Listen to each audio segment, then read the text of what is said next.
বন্ধুরা, কি একটা জিনিস এসছে রিপেয়ারিং এ, আমি নিজেই জানি না। সবকিছু রিপেয়ারিং করি, ঠিক আছে। তো সেই হিসাব মতন কাস্টমার আমাকে এটা দিয়ে গেছে। এখন দেখবো জিনিসটা কি। সম্ভবত এই যে গ্লাসটা আছে উপরে, এই গ্লাসটা রোটেট হয় ধীরে ধীরে, আর এই লাইটগুলো আছে, এই লাইটগুলো হয়তো ব্লিঙ্কিং করে বা কিছু। একবার দেখে নিই খুলে। তোমরাও আমার সাথে এটাকে দেখতে থাকো। তো এটাকে আমি যখন রিপেয়ারিং করার জন্য খুলছিলাম, তো আমার এই ভিডিওটা করার সময় আমার ছোট মিস্ত্রি, মানে আমার বাচ্চা মিস্ত্রি আমার সঙ্গেই ছিল। ও এটাকে দেখছিল কিভাবে খুলি কি করি। আপনাদের সঙ্গেও দেখা করিয়ে দেবো ওকে। ও আমার সঙ্গেই আছে। আপনারা ভিডিওটা দেখতে থাকেন। আমার ছেলের নাম মাহিদ বিশ্বাস। ও এখন থেকে মেকানিকে এক্সপার্ট, ভাঙাচুরো করতে খুব ভালোবাসে। বন্ধুরা, যেটা সম্ভবত আইডিয়া করেছিলাম ওটাই ঠিক। একটা ঢালাই আইসি দিয়েছে, এর মধ্যে একটা ক্যাপাসিটার আছে এবং এখানে কয়েকটা লাইট দিয়েছে। এই যে জেনার ডায়েট দিয়েছে, এখানে রেসিস্টার দিয়েছে 100 ওহমের।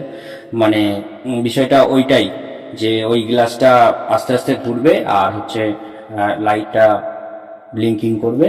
এই যে একটা মোটর লাগানো আছে ধীরে সুস্থে চালানোর জন্য।